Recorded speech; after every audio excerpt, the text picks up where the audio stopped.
I'm Tatum Skipper, and welcome to Real Florida Magazine. Welcome back. Here today on the beautiful campus of Florida Panhandle Technical College, another in our series of Meet the Candidates, your opportunity to meet all of the announced political candidates in Bay, Washington, Jackson, and Holmes County, Florida. Here today with Stephanie Blankenship, currently running for Clerk of Court in Washington County, Florida. So often we ask you to become engaged as a voter. We ask you to exercise your constitutional right and privilege to vote for the candidates of your choice so that you become part of the solution versus part of the problem.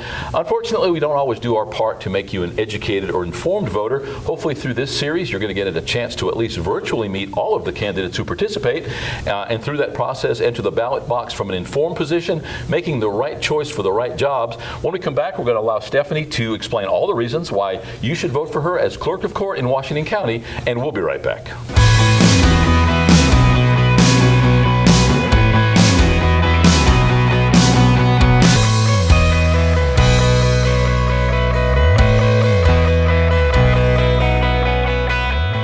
Welcome back. As mentioned, our guest today is Stephanie Blankenship. Thanks for coming back again. This is your second appearance. Yes, it is. We originally thought, Stephanie, and our thought process was that we would allow people to come in initially when they declared, and then again prior to the primary election, again to refresh people's about what their platform is and explain a little bit more about why they should be that candidates that's chosen in each of those respective races. In this case, we've gotten great response. You yourself mentioned in the pre-show that you've gotten some good feedback from your appearance the last time. So we decided we would do an interim or a second opportunity at an interview, and then again, we're still going to do one prior to the primary. So know you're busy. Thanks for taking the time, though, for being here today. I appreciate the invitation to come back and let people know more about me and about my beliefs and what I'm going to do with the clerk's office. You are a long-time resident in Washington County. Are you originally from Washington County? Yeah, born and raised here. Okay. Many times when someone is running for a political office, particularly if there's an incumbent, they're running because they don't feel something is being done correctly, or they feel like they can do something better themselves, or there's some reason, obviously, that they're running for office. We give all of the candidates who appear on the show that opportunity to not only speak about their heritage, their education, their history, but also those reasons why they're running for that respective office. How about telling our viewers and listeners a little something about yourself, and then ultimately why you decided to run for this office? Going back from the first interview, I was born and raised here, graduated from Chipley High School, went on to Florida State University in Panama City. As an adult, I chose to come back and raise my daughter here. Recently purchased a home here in Chipley. I absolutely love Washington County. I'm thankful to live in a community like Washington County where you feel safe and comfortable. You feel like your child's getting a quality education, that they're being cared for in the community. I love Washington County, I absolutely do, and I would be privileged to get to serve Washington County. For 30 years, my wife and I lived in Panama City Beach. We live in Washington County on purpose as well. Quality of life, pristine natural resources, unspoiled beauty, great people, on and on. We love Washington County. This whole part of the Panhandle is, to me, one of the best parts of the country in which to live. Why, and we recently spoke with one of the candidates from Jackson County, and I pointed out that Jackson County, compared to the other three counties that we're covering, had the fewest number of candidates overall in aggregate running for offices. And I said, what's that about, do you suppose? And he said, many people just don't want to be put under that microscope. They don't want to go through that vetting process by the public. They don't want to be besmirched, but have mud thrown at them, because as we know, not everybody plays nice or fair. What prompted you to run for this office, and what do you bring to the table that will allow you to perform the duties of Clerk of Court for Washington County? Honestly, when I was hired under Harold Basil's administration at the Clerk of Court, when he was interim Clerk of Court, one of the first things he said to me is, you should run for clerk one day.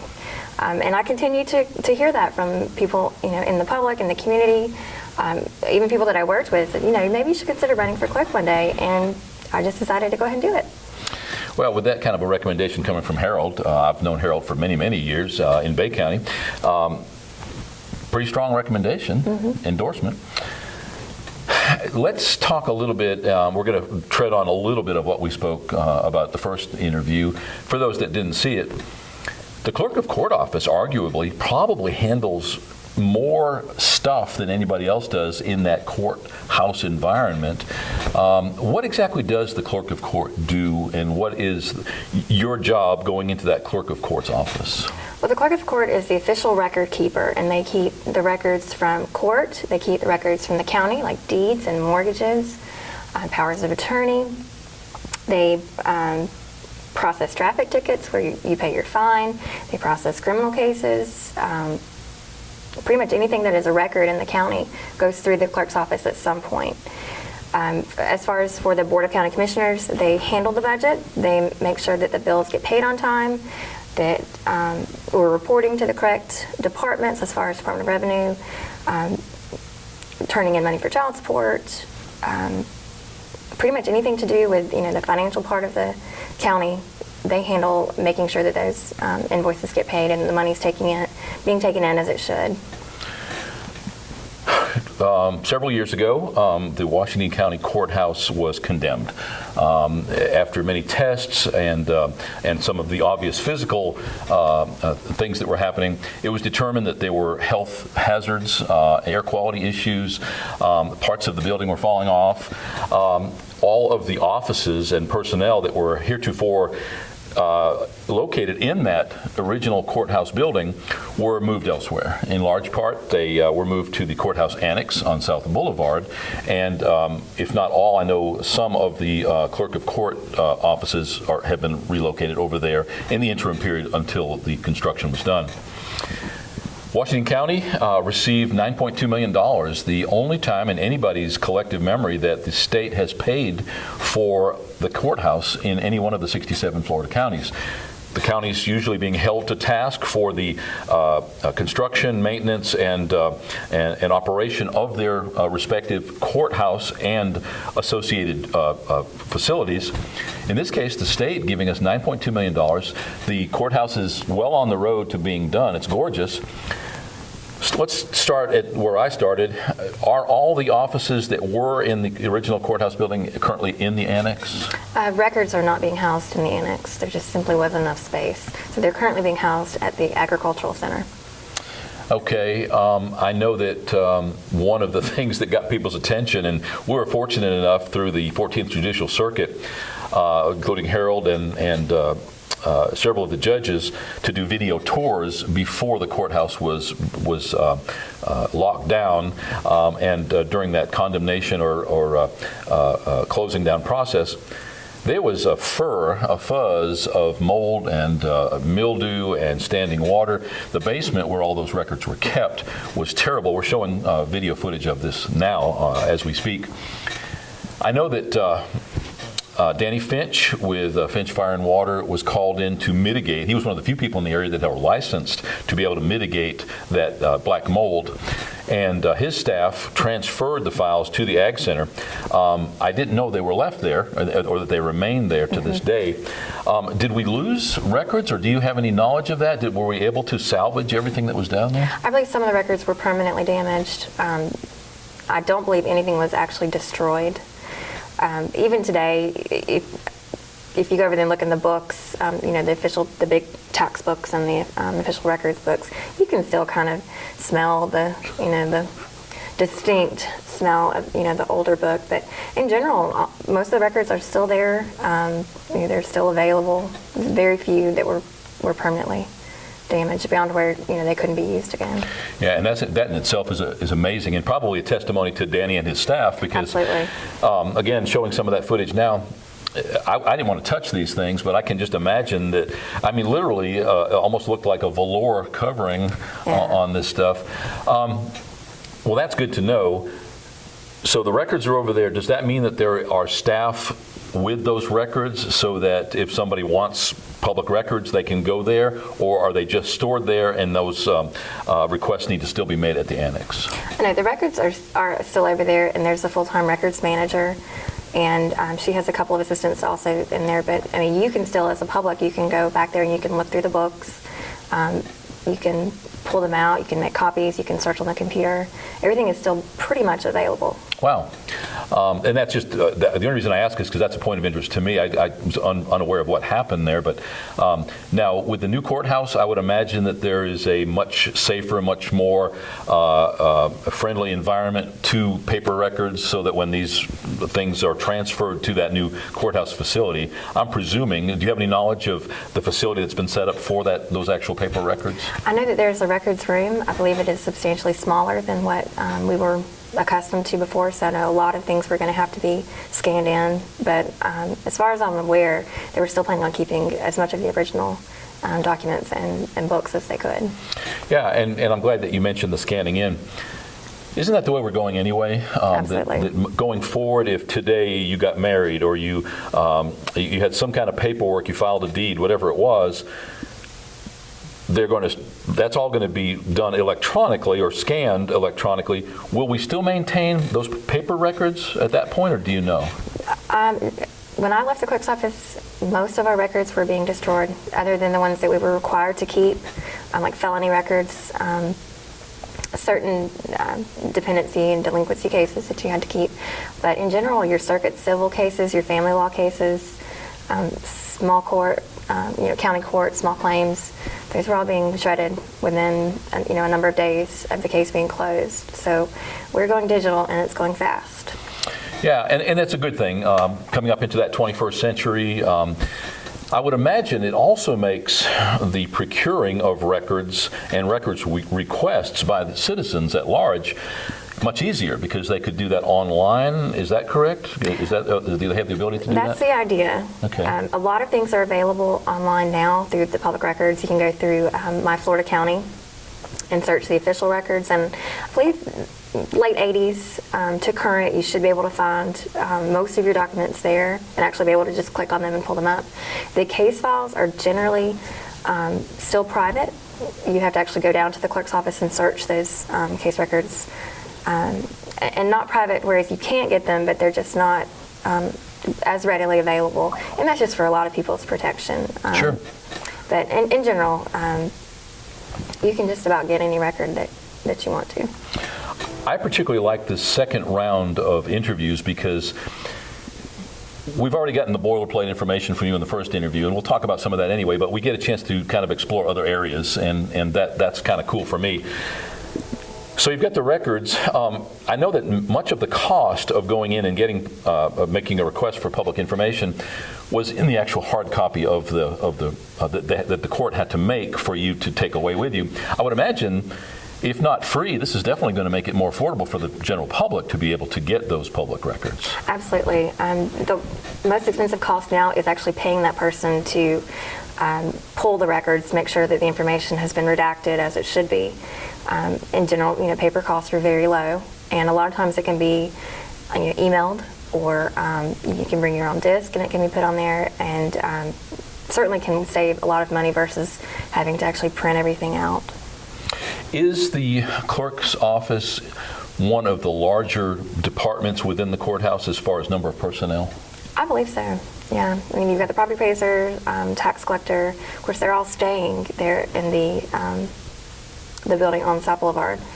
I believe the public defender's office is going along with us, but I believe everything else is staying over there. So it's interesting, and we've had a lot of questions, especially after the first time you were on. What is the clerk of court? What do they do? What are they comprised of? Many times, unless you have to deal with one of those issues, if you never get married, if you never buy property, if you never have to deal with being accused of a felony or paying child support, just to name several, you never usually have to deal with that clerk of court, versus most everybody has a car at some point, so you're going into the tax collector's office for a boat license or a car license or something like that. So there is a lot of ignorance. Simply, they just don't know what that clerk does. From what I hear, it's a pretty weighty, and it's a position that holds a lot of authority and has a lot of responsibility associated with it. Absolutely. Not to be taken lightly, I would not imagine. Not at all, no. I think because of that, you see many counties that have clerks of court in place for many, many years. It's not one of those like a county commissioner or a school board member that gets replaced every so often. Typically, I would imagine if somebody does a good job and they demonstrate that good faith and that ability to have the grasp and to do the job. Unfortunately, it is politicized to some extent. Now, it is a partisan office, is that correct? It is. Okay, versus a school board member that's nonpartisan. You are a Democrat. I'm a Democrat. There is an incumbent, and is that incumbent Republican or Democrat? She is. So we will not, unless someone else runs within the next couple of weeks, we will not have a primary. Okay. We will go straight to the general election. So you've got a long road to hoe. You've got all the way to November. All the way to November. Bless your heart. Running for office is not something I would wish on anybody. It's got to be exhilarating, fun. When I ask people what the best part of running for office is, they say it's meeting all the people. It's finding out that there are places in the county you didn't know there were places. But the other side of that, again, as we pointed out at the beginning, there's that negative side. There's that besmirching, that throwing mud. They say that when you roll in the mud with a pig, you both get muddy. The difference is the pig enjoys it. And so often we seem to be we have a preponderance of very vile, very nasty people. I point to topics, for instance, and other online periodicals. They can be faceless and nameless. They can be anonymous. They can say anything that they want to say. One of the downfalls of the internet, but nonetheless one that you deal with. What would you say on your first day in office, elected as clerk of court? Your first day of office, you just get to your office. What are several of the first things that will be your efforts going forward at that point? I would first welcome everyone. I absolutely have no intentions of coming in and cleaning house. I want the current employees to feel secure in their positions, as long as they're willing to receive training and work as a group. I don't see any reason to come in and fire anybody. I know previous administrations have done that, and I don't agree with that at all. I do not have a problem with previous employees being loyal.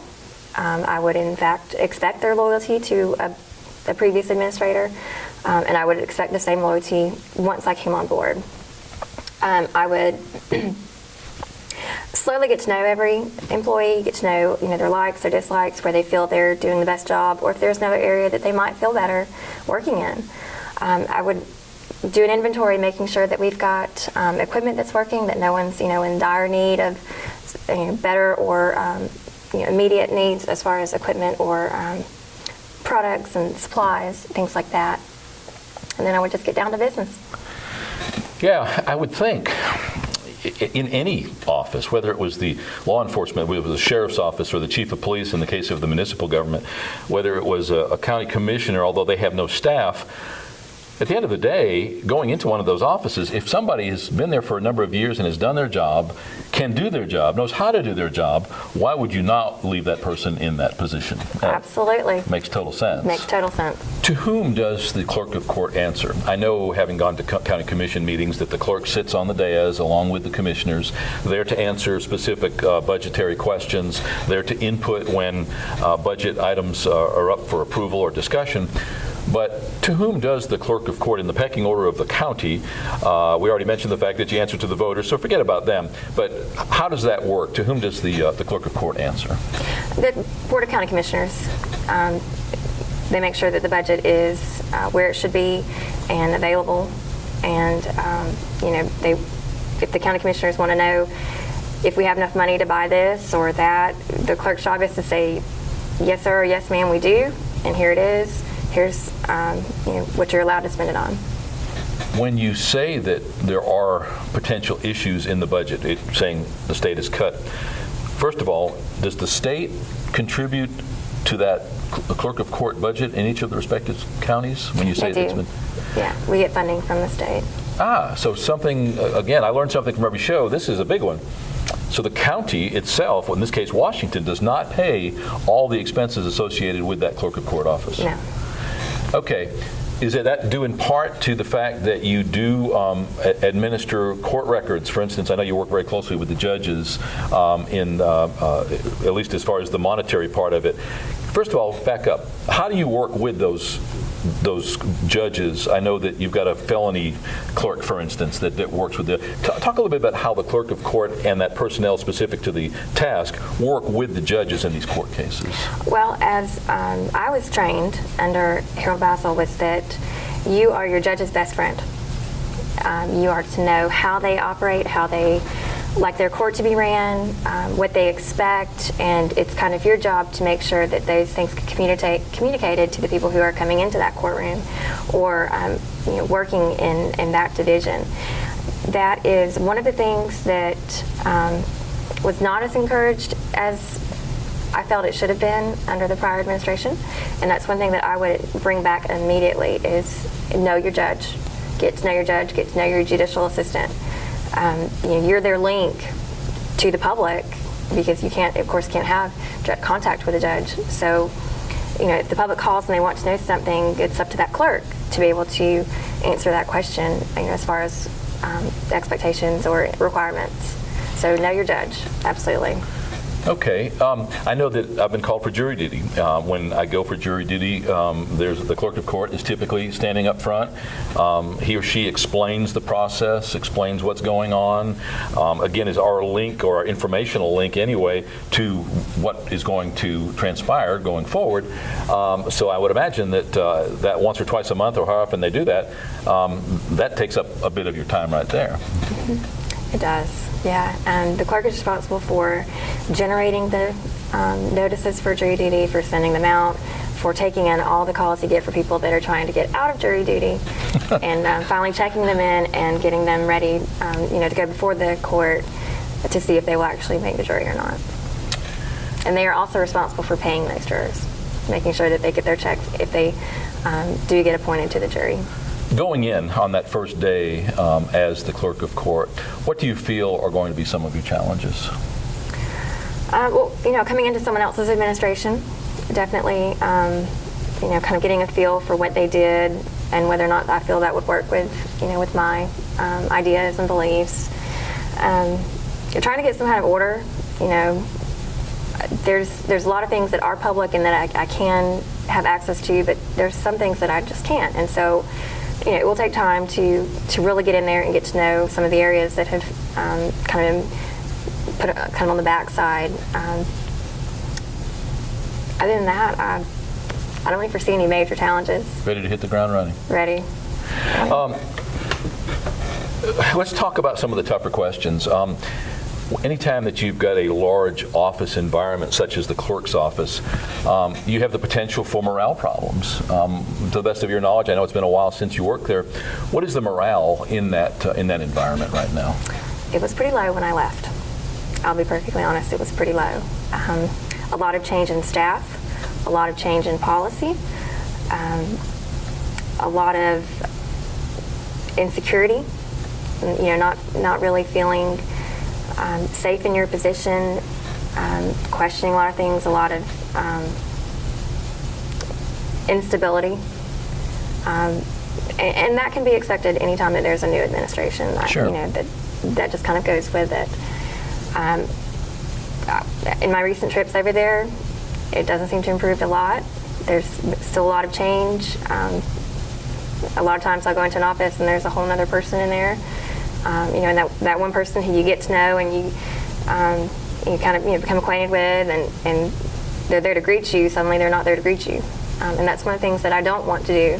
Unless there's a very good reason that someone can't perform that job, they should be allowed to stay in that job and be allowed to grow and be a familiar face that can be counted on. I ask that question because I simply don't know. Another thing I'm curious about is how is the clerk of court's office viewed by the public? You're out there, you're running for office, obviously more than anybody else probably right now. You're talking about the clerk's office. What are you hearing out there on the streets? What's the general perception of the office and the job being done, and what's the general tenor as it pertains to that clerk's office? It's not very good. It's a lot of complaints about service, about knowledge, about the change of staff. Every time you turn around, there's someone new in that department. I work with the clerk's office on a pretty regular basis. Our title clerk works on a regular basis. So, we're dealing with the clerk's office on an almost daily basis. So we really have more of a familiar idea with it. And when I'm out meeting with people, meeting with my voters, is that they're getting the exact same response that we are. Is that there's not a friendly face. There's every time they go in there, there's an unfamiliar face, and if they need something, and that clerk isn't available, nothing is really getting done about it. So, there's a lack of service. And that is something that it's not okay, and it's not acceptable to a public office, and that's going to be one of the things that immediately has to change. I want anyone who comes into that office to be able to have their task handled promptly, and whether that is simply saying, I'm sorry, the clerk that handles this department is unexpectedly out today. I'll be glad to take this, and I'll get this to someone who can assist you, or I will have this ready for them. It's just as soon as they get back, and someone will take care of this for you. Versus, I'm sorry, that clerk's out today, and their door's shut, and there's nothing I can do, because that's not acceptable in a public office. Playing devil's advocate, because that's part of my role in this interview process, and to be fair, I would imagine that half the people that come into the clerk's office are coming in under adverse conditions. They're coming in to face charges, or to deal with paperwork that they were served with paperwork, or they're in some kind of adversarial. They're there to pay child support, justified or not. For whatever reason, I would imagine at least some of those people are coming in not the greatest mood. And so, just like dealing with anything that has to do with the law or legalities, you're going to have some people that you'll never be able to please. But that said, you've answered my question. What can you do? You already told me that when you're elected, you had no intention of cleaning house, and that if people are doing their job, they're going to stick around.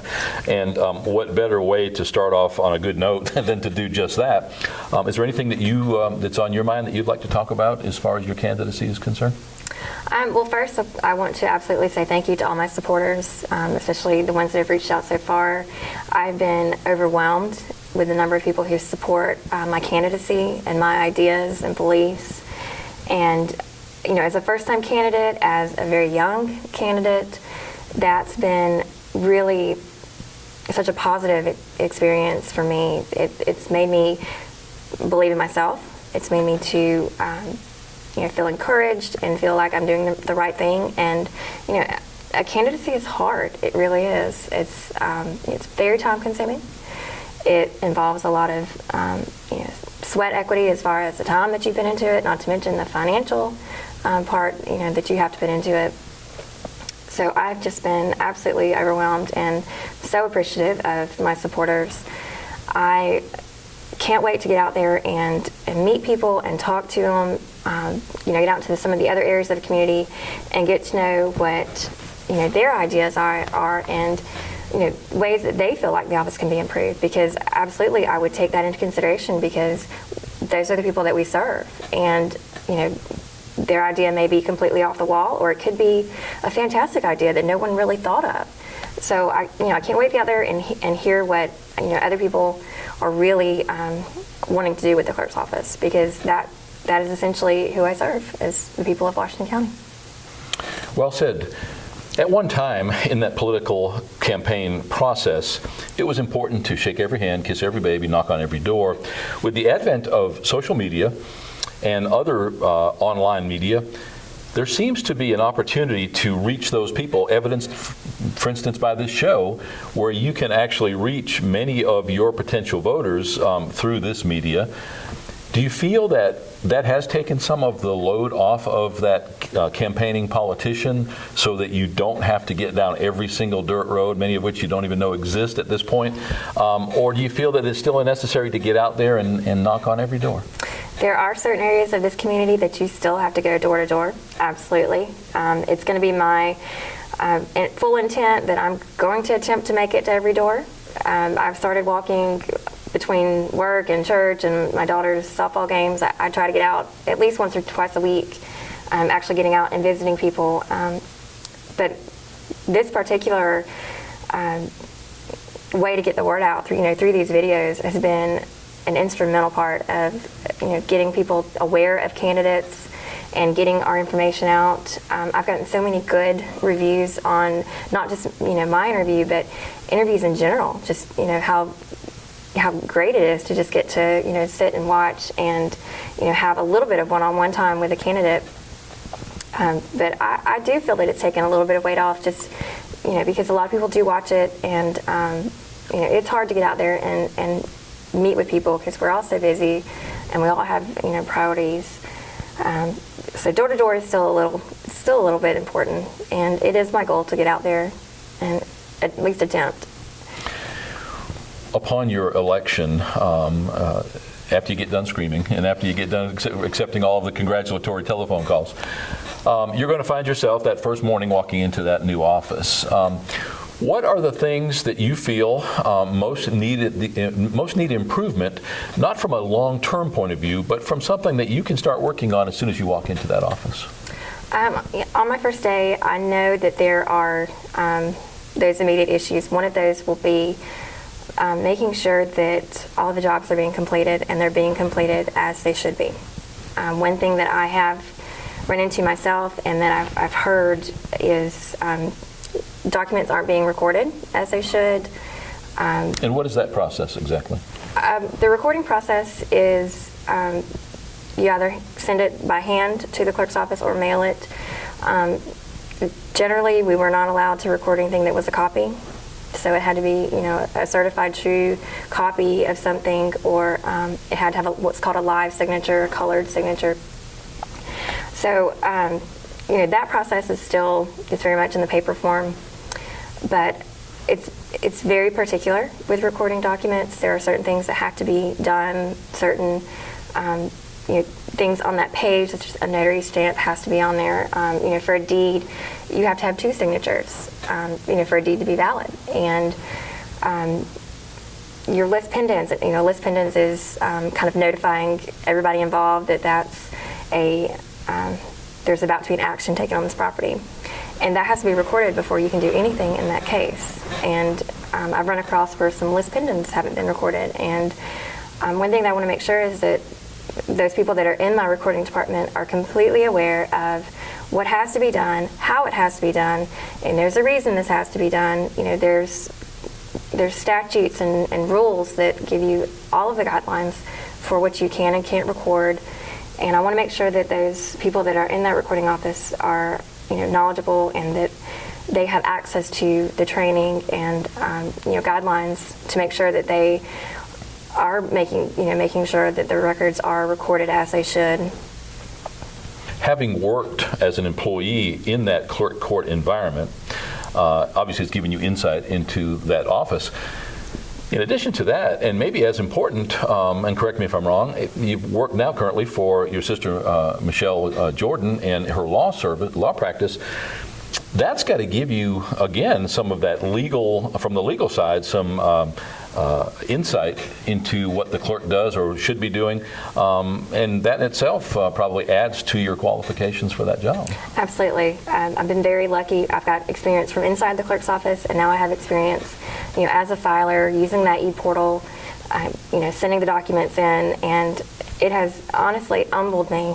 It's really changed my attitude as far as how to work with other attorneys and work, with our pro se filers, and making sure that they are getting the best service that we can provide for them, and that they're aware of our practices and what's expected. And I definitely think that has given me a step up as far as running for this office, because I know what someone feels like on the outside and on the inside. What's the best part upon election as that clerk of court? What's the best part of being that public servant? What's the best part of sitting in that clerk of court seat? For me, it's getting to serve the people of Washington County, to get to see their cases finished and experience the joy when an adoption goes through, or being there to hand them the tissue when a criminal case doesn't go like they expected.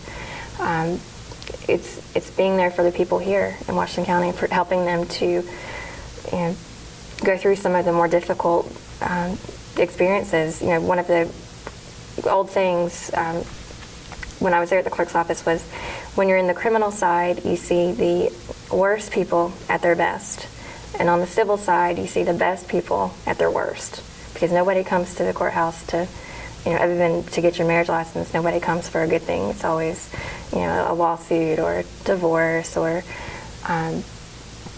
someone suing them for something in small claims, a judgment. No one's ever really happy except when they come in to get that marriage license. Wow.